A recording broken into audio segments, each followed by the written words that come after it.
Let's do it, kaboom, boom. Welcome into the latest episode of Kaboly and Mack. We are live on YouTube at Kaboly and Mack.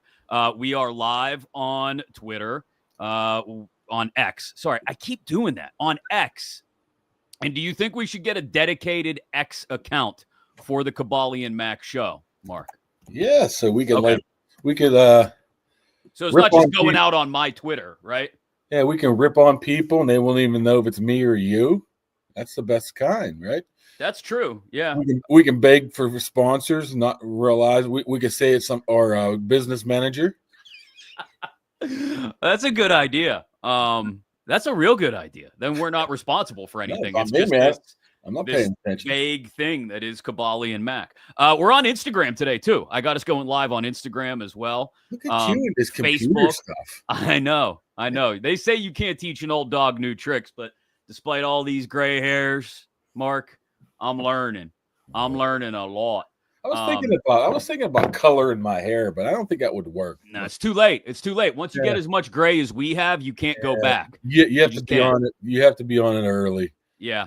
If you'd like to sponsor Kaboly and Mack, by all means, reach out to either one of us. This is where we would tell you right off the top about our wonderful title sponsors as soon as we secure a wonderful title sponsor.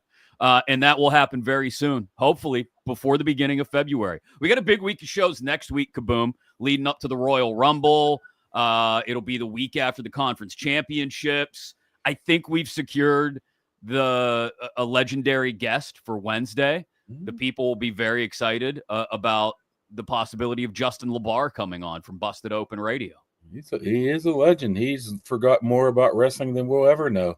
Absolutely. That guy watches wrestling 8 days a week.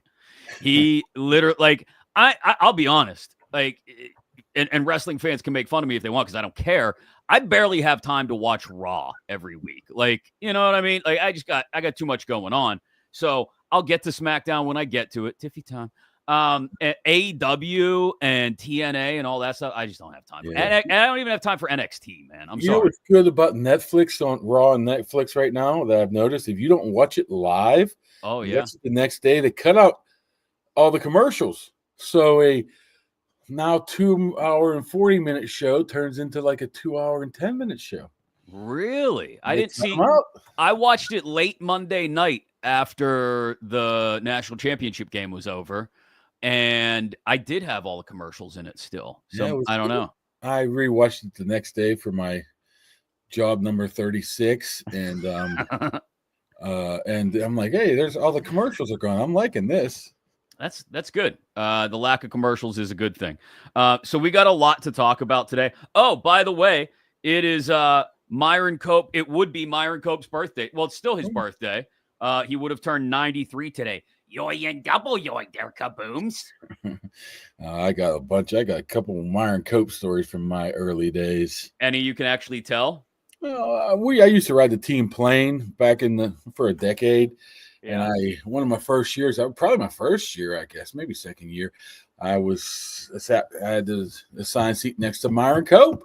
Wow. And Myron Cope looks at me and goes, hey, Sonny, get that stewardess. I'm like, okay. Get me a glass of ice. Okay, and I gave him a glass of ice. I said, you want water or Coke? No, I'm fine. He reaches into the duffel bag, pulls out a freaking flask. There you go. Well lubricated. I'm like, all right, Myron. There's another one where his pants fell down in the middle of the plane, but I won't bring that up. By accident? Yeah, he reached up to get his bag out of the top of I was in the last seat with him. He went up and got his bag out, and his pants went whoop straight down. I was like, did you see that? I'm a Cubs Steelers reporter now. First year or two, I'm like, oh my goodness, Myron Cope's pants just fell down. I looked around. Anybody looking? Nobody paying attention. I'm like, think about it too. Think about it. That was towards the tail end of his career. I mean, imagine what he was like in his heyday, man. Like him and Jack Fleming out on the road during the 70s. Could you imagine what that was like? I can. I mean, Hillgrove is one of the best, if not the best storytellers I've ever heard, I've ever run across in my life. Yeah. Get him rolling on some Cope stories. And this is not, where they put on the internet, not suitable for TV, not suitable NSFW, Mark. Oh, NSFW. NSFW K&M podcast or whatever you want to call it. So I'll leave it at that. Oh, man. So did you ever get your rock salt for your driveway that you were crying about the other day, you big baby? Absolutely not. Even worse than that, I went to start the car yesterday and the damn battery was dead. How does that happen? It was like negative 130 degrees. It just sucks the life out of my battery. So I did the old, I do know how to jump the car, you know. You got it all squared away? I don't know if you're supposed to jumper cable anymore, but I don't really care. With these work out well. Cars. When your car blows up like an old cyber truck and it's just flaming in your driveway, we'll know exactly where to drop the bag of rock salt off at. There was a little bit of a odor coming from the engine when I was jumping in. I was like, I better get these jumper cables off here as quick as possible. Jesus, you're a disaster. It's always something. $10. I'll bring a bag of rock salt over. $10. I'll just drop it in your driveway. It's going to cost twice as much at Home Depot or Lowe's right now. I mean, I can't find it anywhere, so that's the problem. And I don't really feel like going out and going to 7 different stores to look for rock salt. If you run across it, you grab it. But I had to go search for it the other day, and it was just I ended up buying like pool salt for your hot tub, and that works about as good as nothing. Yeah, because it's not meant to melt snow and ice. Well, they were marketing like it was supposed to, and I mean, get out of here. I want some of that old school rock salt, dirty ass, big nugget stuff. Yeah, no, like the stuff the rest of the world has on their driveway because they were prepared for winter. They use those little pellets and sometimes stuff. It's, very good for the pet's feet. Pet safe. Yeah, pet friendly. Yeah, that's important. I don't have a pet, so I don't have to be friendly to it. Okay, fine. What are you getting yelled at about this morning? I guess you said, before we get to your 6-point offseason plan, which I thought was pretty good, before we get to the Rooney family's desire to be mired in mediocrity, before we get to Russ on Pat's show yesterday, before we get to a million other things, including Pat Narduzzi, I guess, getting mad at kids for what they write on receipts at coffee shops or whatever. What do you get? You said coaching trees don't matter, right? And now you're getting absolutely skewered for that. Well, I don't pay attention what I write on Twitter, but I was actually informed via text message that one Adam Crowley was bashing me this morning. I'm Crowman coming after Kaboom. What are you doing here? So I don't know what the crux of his argument was against him. Short was Tomlin sucks and blah blah blah. To me, coaching trees it's just dumb to me. First of all, I don't even know where the tree starts at for they even have a legitimate argument. I know Andrew Filipponi put out there and said, well, already Dan Campbell got 2 guys on the coaching tree. Really? So we're counting Aaron Glenn, who first started coaching in the NFL in 2014 under Mike Pettin, is considered Dan Campbell's protege, and Ben Johnson, who first started in Miami with Joe Philbin, is it his or is it Campbell's? Or it's just so convoluted.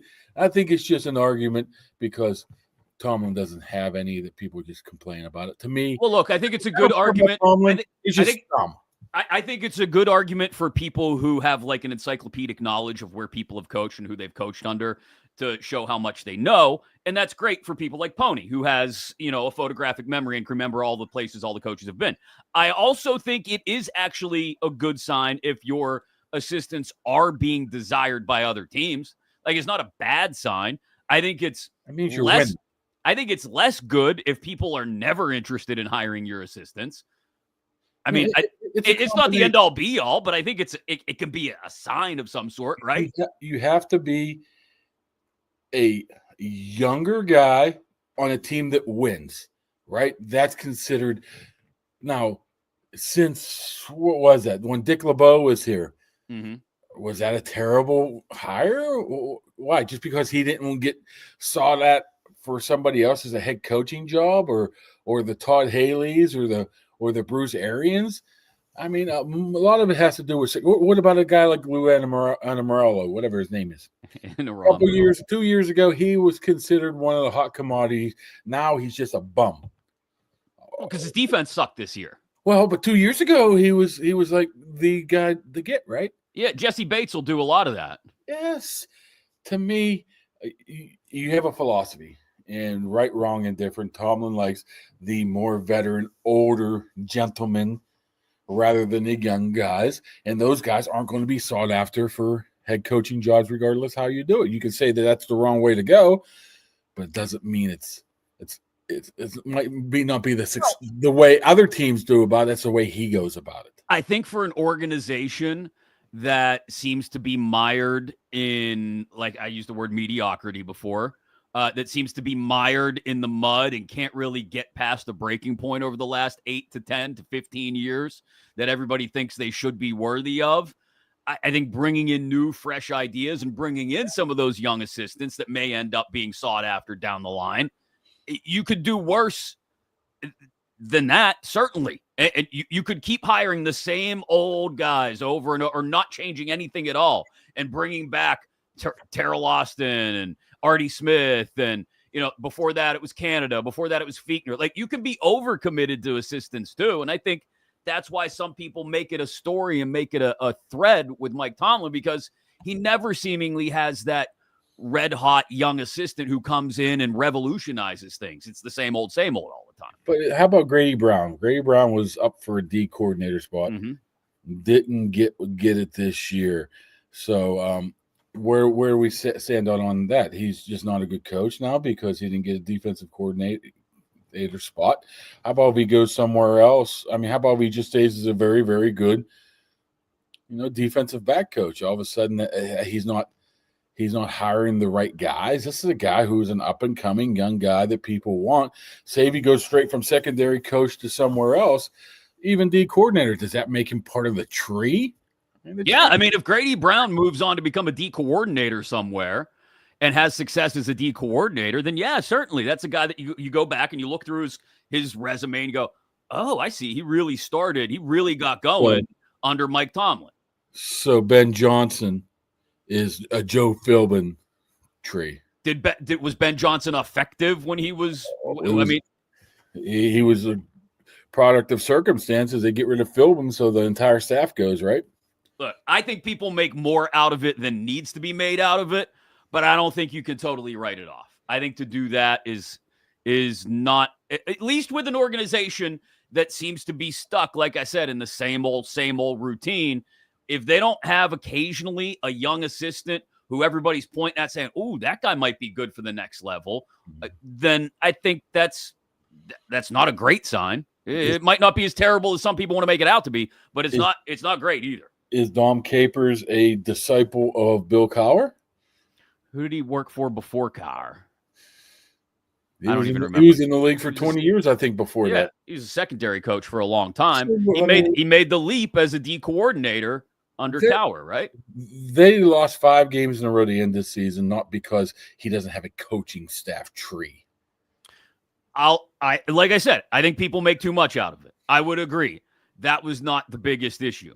But when you're analyzing an organization from top to bottom, talking about all the things they need to look at, I think it's something worth keeping an eye on that he never seemingly has, like I said, the young hot assistant who's making that leap to the next level. I don't buy he doesn't want to hire somebody who might be better than him and take his job.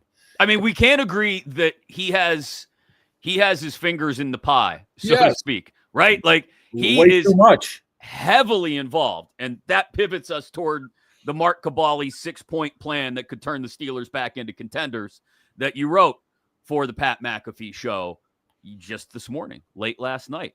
I want to go through point by point, but not drag it out too long. Number one, and this is important because it ties back on Pat's guest yesterday, pick the right quarterback, not the best one. Russell Wilson was on Pat McAfee's show yesterday. Sounded like a guy who's very excited at the prospect of coming back to the Steelers. Yeah. Understandably so. He had a little bit, the first half of the season, or I guess the middle of the season, those 7 games where they went 6-1 with him at quarterback, a little bit of a career renaissance for him. Didn't turn out that way down the stretch, but I can understand why maybe Russell Wilson wants to be back. And again, we come back to embracing the status quo to a certain extent. Mike Tomlin would love to see something that's a known quantity, right? Russell Wilson at quarterback rather than maybe going in on Justin Fields and saying, okay, we're not quite sure what that looks like over the course of an entire season, but we knew what it looked like over 6 games, and we know there's a much higher ceiling there. I'm going to throw this back on you real quick. That was a fascinating interview Russell Wilson did on Pat's show. Very fascinating, not because of what he said. I want to know where you come down on this. Why now? And why are you going out there and saying, absolutely, I want to retire as a Pittsburgh Steeler, and when your contract is expired in 2 months now? Probably because he listens to this show, and he knows what you said the other day, which is the Steelers got to make a decision on this quick. And you wrote the same thing this morning. They got to figure it out now before either one or both of these guys, each of these guys, hit free agency. Like, you got to lock one of them up and make that decision. And Russ knows they have to make that decision. So why not be the first one out there saying, oh, I'd love to be back. I love the organization. This is the best year of my career. Da-da-da-da-da-da.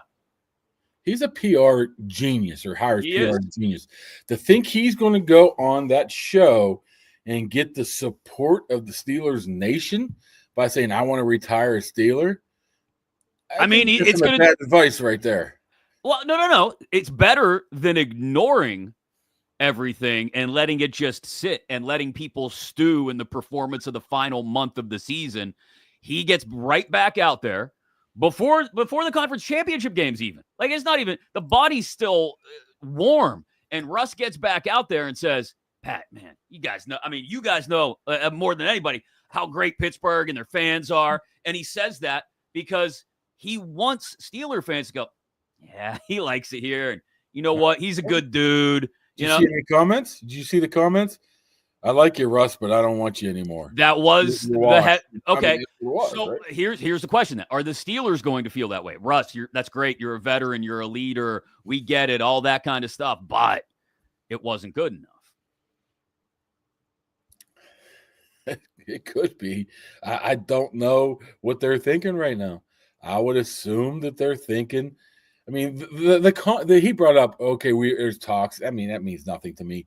Of course, they've touched base because they got to cover all their bases at this point right now. Last thing you want to do is Justin tells you, I'm not coming back, or whoever's not coming back. Then all of a sudden, oh shoot, we better go talk to Russell right now. So They have to be filling around right there. So I don't take much out of it at all. What do they do? I mentioned it before. I think I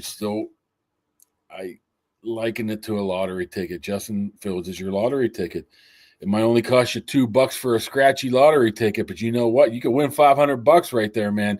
If you scratch it, if you do it well and when you have a quarterback position that you're not going to get free agency, you're not bad enough to draft in the top 5. Right. You're going to need some luck, and he's your lottery ticket. That you might just say, why did I just spend $5 on this stupid groundhog scratchy ticket? It's the second most famous groundhog in Pennsylvania. I want $500, man. This is great.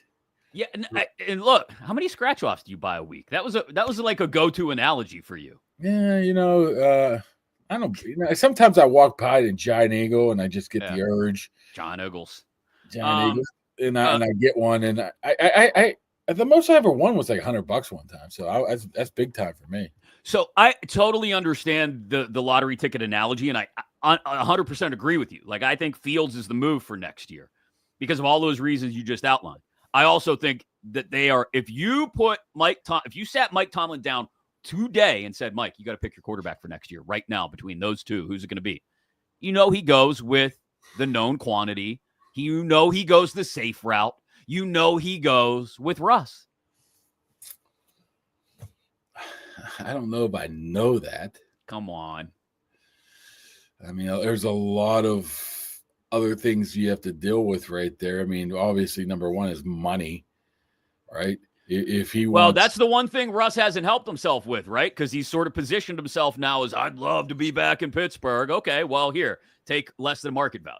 Yeah, that's what I mean. Maybe money doesn't matter to me. I mean, he has made $60 million in the last 2 years. Well, he's made his career earnings is like 320. Yeah, I think he's good. I mean, how many? Everything else. Plus he has a pretty successful wife. Yeah, so I don't know. Right. I mean, but hey, you always want more money, right? There's no such thing as too much money unless you're like Elon, right? Yeah. So maybe he doesn't care about the money. Maybe he thinks that he's not going to get much fillers on the outside. I just found it very, very interesting, the timing of the interview and him coming out and basically screwing his leverage, removing his leverage. Yeah.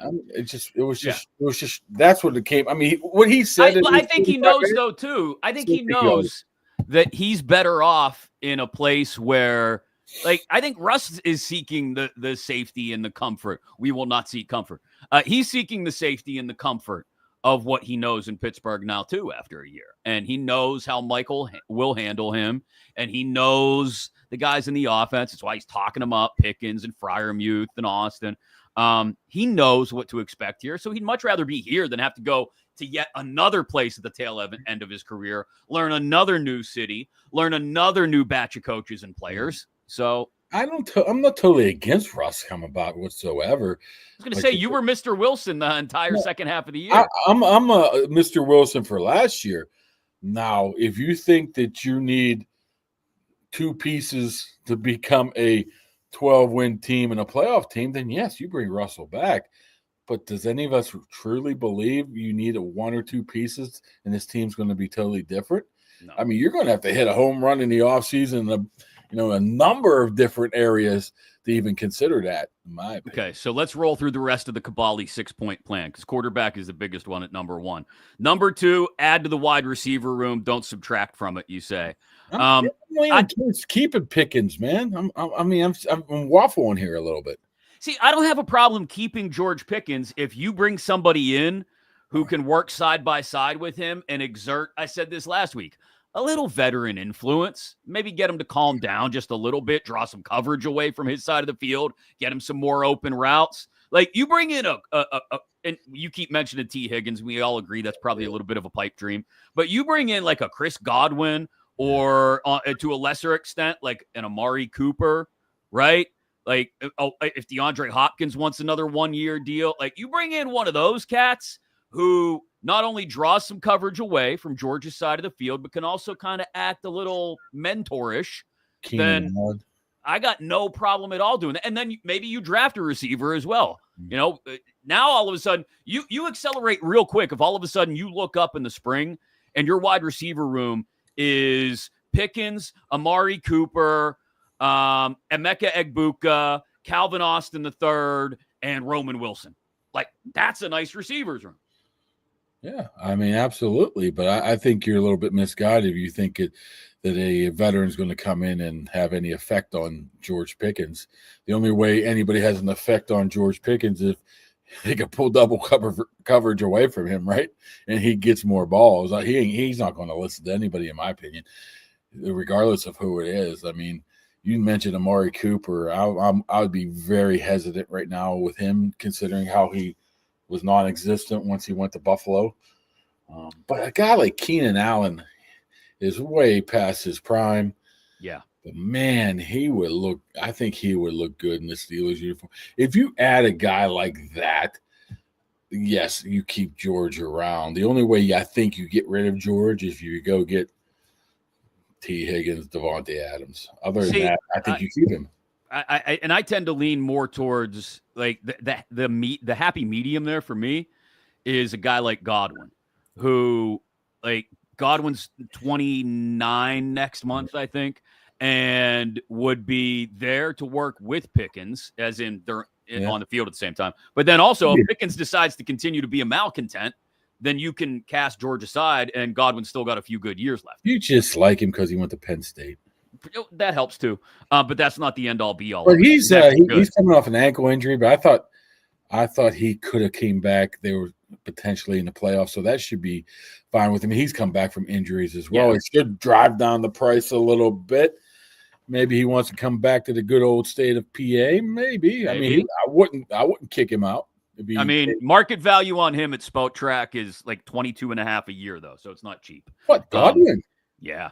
I did not know that. That's crazy. Yeah. So if you're going to spend that much, why not go after T. Higgins, right? T. Higgins doesn't want to come here. That's probably why. Yeah, it might have something to do with it. Got to fix Broderick Jones. That's point number 3 for your Steelers offseason. I do like the fact that I don't think they have to draft on the offensive line at all, right? Like, I think they have the players in place. It's now just about getting the most out of them. Because, like, when you said in this piece, like, you get when somebody trades up to draft you at 14, I think it's just a maturity issue with Broderick, but you better wise up and mature real quick. Yeah, I mean, that could have been number 1 on my list. I mean, I could have easily went there. I think he's the difference maker in this. Obviously, it's quarterback, right? I mean, I'm not naive to that fact, but he's up there at number 2. I mean, everything you've seen from Tonhu, his makeup, his ability, what we saw in his brief amount in preseason, he looks like a guy that's not going to take long to get to be a very good player. And we already talked about the other guys. Frazier, McCormick look like they're ready to go. Sayamalu still has some stuff left in him. He's valuable, I think. So you got to have the Broderick Jones be the guy that you drafted. You cannot have a 14th overall pick, make mistakes, and continue to be, as the kids say, mid. He might not even be mid. Which one step below mid? Subpar. I don't know. What's Riz mean? Riz is when you got game. Oh, I guess that's a different type of Riz. Yeah, that's totally different. So they need to fix him. I don't know how you fix him, and that's the only way that I think maybe Pat Meyer. You can.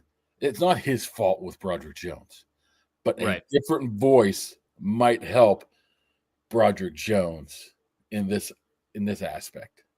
Okay. That's you know fair. What I'm saying? Yeah. Yeah. No, I like I said, it's not the personnel. Like if you go Broderick with his mind right at left tackle and all the way across, the rest of your line is Sayamalo, West Virginia in the middle. Frazier, thank you. And then on the right side, you've got Fautanu healthy at right tackle, and you got McCormick at right guard. Like I like those pieces. It's just about getting them all to work in concert and not take dumb penalties as they did a lot. Spencer Anderson and Ryan McCullum, I mean, for what they are, they filled in nicely when they had to. So, I mean, depth-wise shouldn't be that much of an issue. Sure, you want to add somebody else wherever it's come from. But it's not a priority. Like, that's not one of those things you got to worry about in free agency. You don't have to worry about it at the first 2 days of the draft. Finally, it feels like they've got some decent personnel in place. Well, they've used enough draft capital on them. Well, they had to after they ignored it for years. Number 4 point on the Mark Kaboly 6-point offseason plan for the Steelers. Make the Steelers great again. Hit free agency hard. Yeah. So we talked about the wide receivers already. Higgins, Godwin, both expensive. Cooper, Hopkins, Allen, less so, and all older as well, all in their 30s. I don't have a problem with adding any of those guys. I think Omar has shown over the first couple of years of free agency that he's coordinated, that he's much more likely to go the Cooper, Hopkins, Allen route and get a dude who isn't a big ticket item to just kind of plug a hole and know that he doesn't have to go wide receiver on the first day if he doesn't want to. I really trust Omar in this time of year.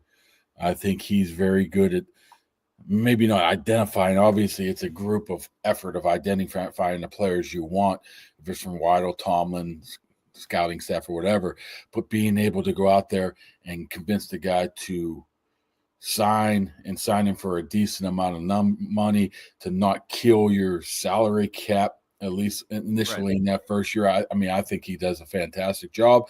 I think he does a fantastic job looking at the trade market as well. I mean, beside last year in Ayuk, but that was a one-off, in my opinion. I think they need a big ticket guy. I mean, so is it a wide receiver or is it on the defensive side? Because there's not a lot in free agency on the defensive side that fits what they need. Yeah, that's the problem. You would love to say cornerback, but cornerbacks, if you're going to get a good one, I haven't even looked, honestly, at the free agency. So I'll throw some names out. And normally, if they're out there, they're not anything worth a crap. So DJ Reed, last deal. Yeah, I mean, it's smaller, but I mean, he's probably looking at like 10 mil a year, I would guess. Charvarius Ward turns 30 in May, coming off a down year. Everyone in San Francisco had a down year this year. You're probably looking more like 12 or 13 a year for multiple years. Byron Murphy, probably more like $10 million a year guy, and he's only 27. This is where we get to, okay, now we're filling out the corner position to where we feel confident in the nickel. If it's Porter and one of these guys, Carlton Davis is, I think his market value is like 3 times 13 or something like that. And he's 28 years old. So there are corners out there that I think would look good alongside Porter. And okay, the Dante Jackson thing is out the window, maybe if you sign somebody else. And then you let Trice compete with Beanie or whoever else for the nickel. Yeah. I mean, I would love to say running back until you look at the running back free agent market and you're like, there's nothing there. No, there is nothing there. Aaron Jones is the one exception to that. Aaron Jones, he's 30, right? 31 maybe. 30 this year. But if you sign him for like a 2-year, not even a 1-year deal, he was on a 1-year deal this year at $5.5 million. Like that's the number that I mentioned last week when we were talking about, well, is there any way Najee could come back? No, Najee's probably going to go off somewhere else and get $8 or $9 million a year. If you could get somebody like Aaron Jones to come in and be a 1A to Warren's 1B, or more of a 50-50 split at $5.5 million a year, he looked pretty good for the Vikings this year. Yeah, I mean, I thought I saw somebody link him to Cincinnati. That doesn't make any sense to me. With what was Jabroni's name? That Chase, whatever his name was this year. Whatever. I'm looking at more defensive line, maybe. I still like the BJ Hills, the DJ Jones, guys like that, the bigger guys. Maybe not a ton of money, 10, 12 a year, 13 a year, a guy like that. But if you're going to hit big, the only place where you're going to hit big at, as in spending money, getting a big guy, would be the receiver position. Right. I would have to probably just go by default, go there. So they have the cap space. What did you say it is? Is they're going to end up having like 40 million? It all depends on what they have with, who they cut. If they restructure Highsmith, Boswell, whoever up for restructure, how much they pay Watt, how much they pay their quarterback. So it fluctuates, but it's around that spot. But I guess my point is that's enough to go out and get 2 or 3 quality free agents, and not like. Honestly, Mac, that's what they've been doing under Omar, about 2 or 3 or 4 a year of solid guys. Okay. 0.5 on the Kaboly plan. The Kaboly 6-pack plan to fix the Steelers in one offseason. Should we do this? Oh, that's wrong, Cook. My fault. Was that Cook? No, I'm talking about, don't they do the 6-pack? Oh, the 6-pack noise, yeah. That's just still a Starkey gimmick? I think you just did. We shouldn't do that. We could start singing like him, too. Allow the coaches to coach. This isn't going to happen, though, right? No. Like, no one's walking into Mike Tomlin's office and saying, Mike, stay out of the game plan. Yeah, I mean, it's a pipe dream, right? It's a wish, wish upon a star a little bit, right? I mean, the only way it's going to happen is if he consciously does it himself, which we know is not going to happen. So as the great Bill Carr once said, it's a moot point. It needs to happen, but it's not going to happen. Moot point. So, yeah, I mean, look, I don't know if him being directly involved in things down the stretch was the problem. I would tend to put it more on the player's execution. But, like, when you go into that Cincinnati game, the final week of the year, after you put up 40 points on him. Doesn't that stick in your head, man, what he said there? It's like, I want to run the ball? What? Yeah. What is that? So I do think this is why you need to have really strong coordinators who don't feel beholden to the head coach more than they should, who look at it and say, no, Mike, all due respect, but like, this is the way I want to do it. But Who's out there is going to say that to the 18-year veteran that has 180 wins and is safe? I'm going to climb back up your coaching tree, BS. The young hotshot assistant who believes in his system. That's who. Nah, he's going to tell him, sit down, kid. I mean, there's no way. I don't know any assistant coach who would feel comfortable to do that.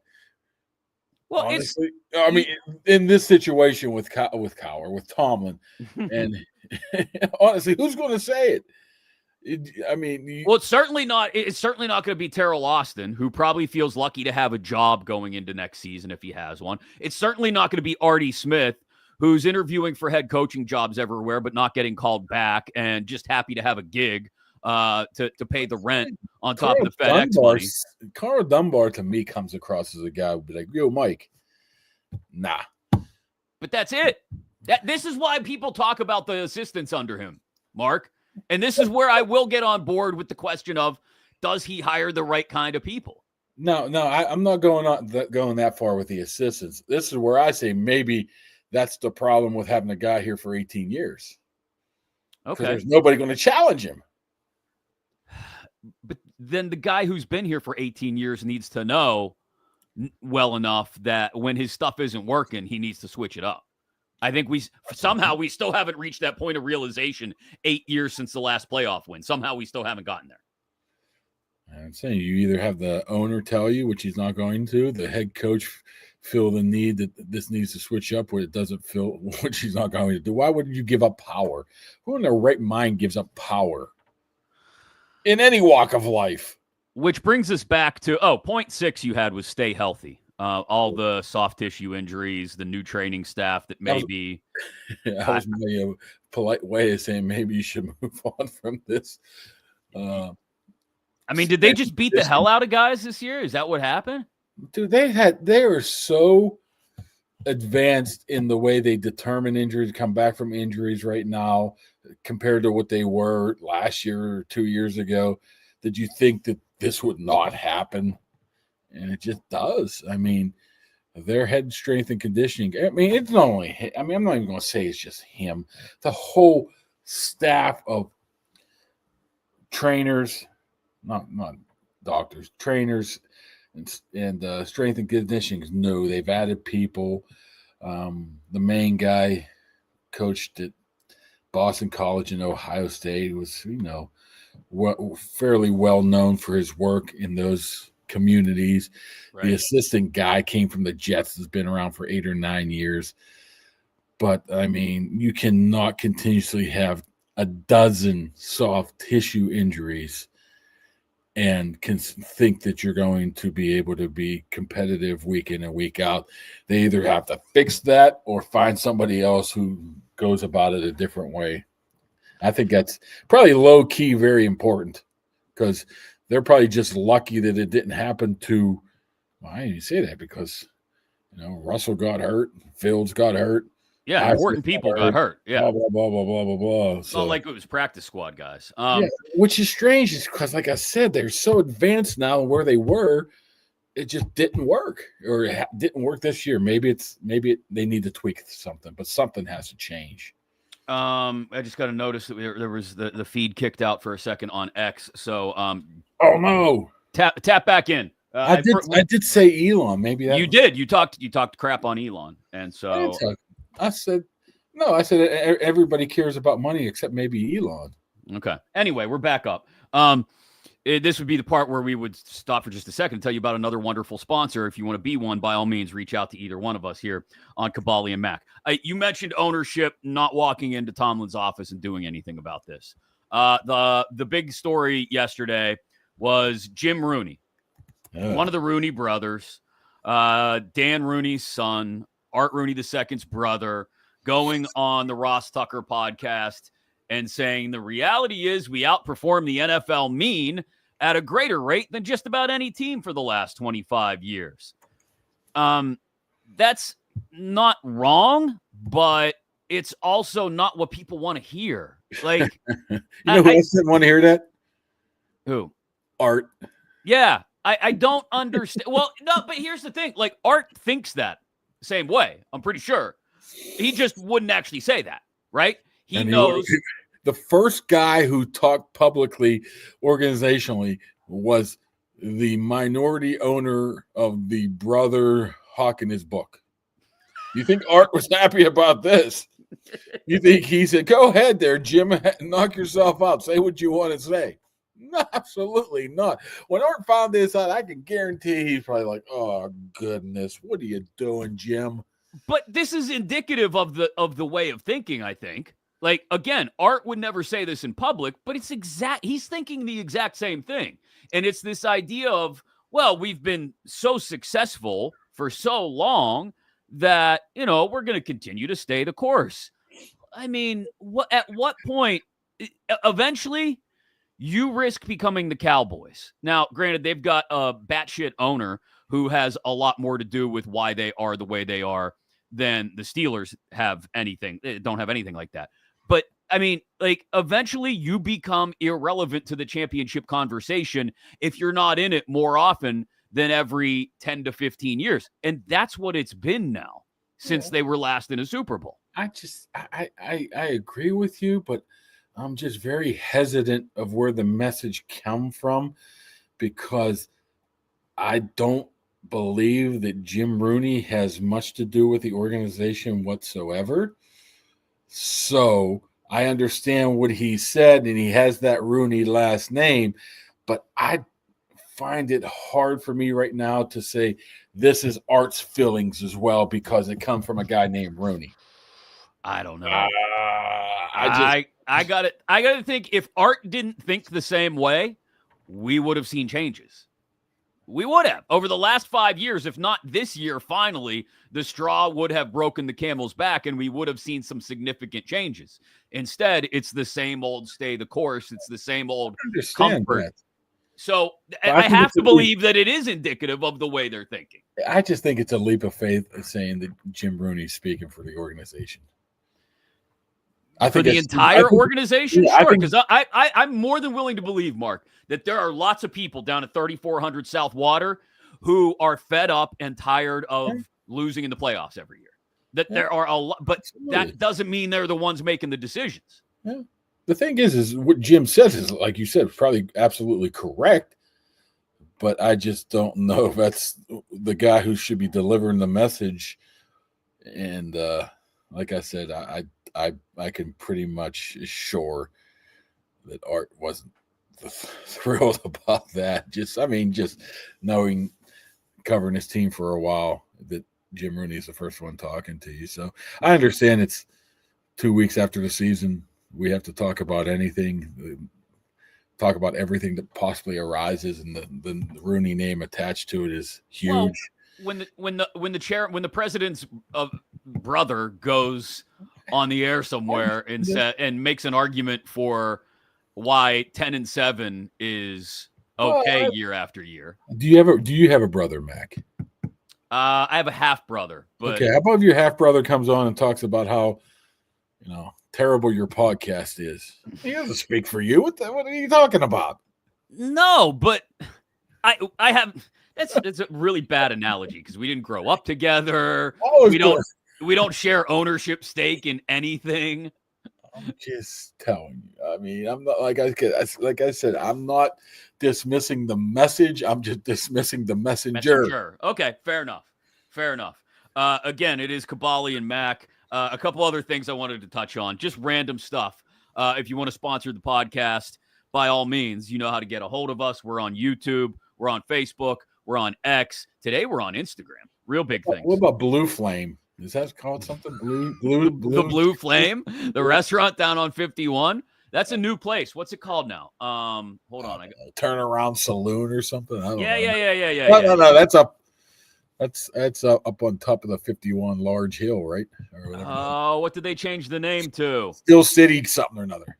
Something like that. I feel bad because I should know. Still City Grill or Still City, whatever. Yeah. But I've had people tell me it's good. Huh. So I just go to Texas Roadhouse. Is that the only place you go?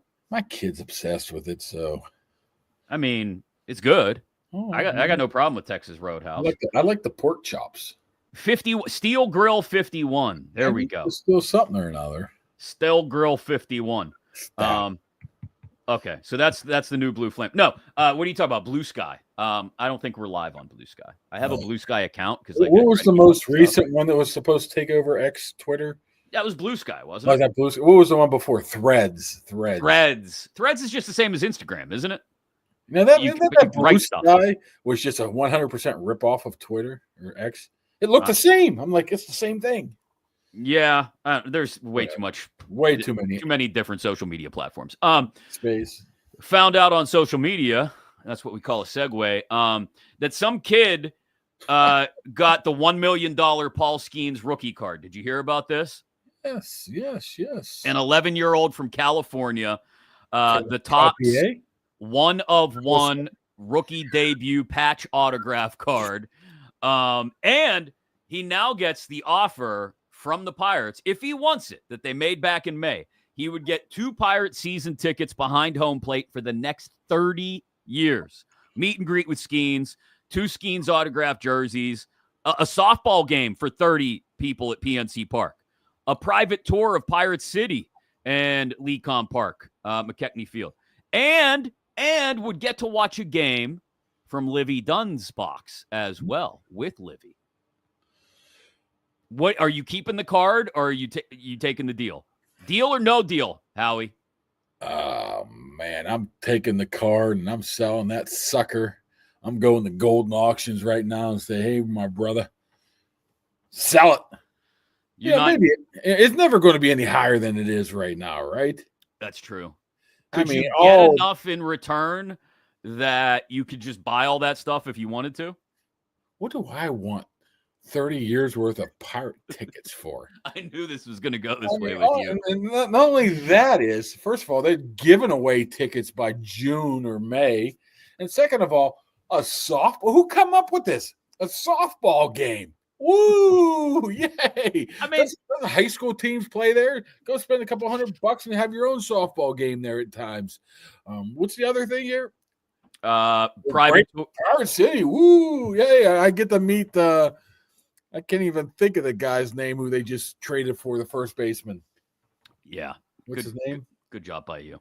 Well, I mean, if you want me to give you this card, give me something worth it, man. Let me run free agency. 30 years of season tickets aren't enough for you? Let me run free agency. How about this one? You give me the card.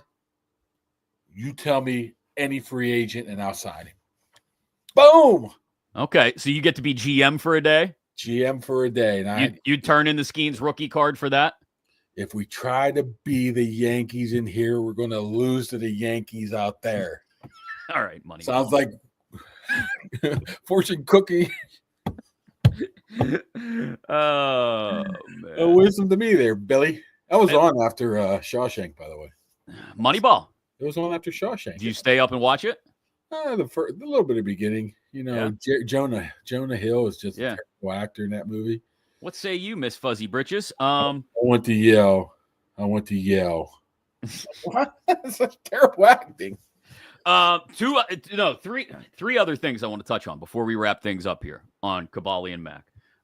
Did you see the nacho goal by the Edmonton Oilers the other night? Absolutely. Nacho? You mean nacho? Somebody threw a tray of nachos onto the ice, and they scored a goal while the pile of nachos was laying on the ice. I didn't see that. It's a waste of about $25. Thank you. Who's throwing nachos on the ice? First of all, if these were old Civic Arena Igloo nachos, that would be blasphemy to waste those things. Those things were perfect. I don't know if I've ever had better nachos than Civic Arena nachos with double cheese and some jalapeno peppers sprinkled on top. Melon Arena. Nobody even knows what Civic Arena means now. Shut up. It's Civic Arena. I saw what was it? Was it SummerSlam? The old Mick Foley Undertaker match at the Civic Arena. It was Hell in a Cell. It was Hell in a Cell. So I know it was like June. He was thrown off the top of it. I was right think there. you'd remember that. I was right there. Baby. But I don't. I didn't grow up in Baldwin, so I probably couldn't afford to go to Penguin games back when they were in Mellon Arena. Student rush, buddy. We would drive down from State College to go to games sometimes. They're going to have to start that up here again. I mean, I guess Yeah. they are, right? But with seeing how many people were in that stadium, arena, barn. Any other words you want to throw out there?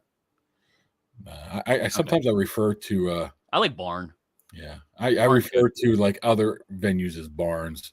Like head down to Heinz or Acrisure Stadium, Heinz Field, closing up the barn for the year. Heinz Field. Did you see what Kurt Angle said about the Rikishi stink face?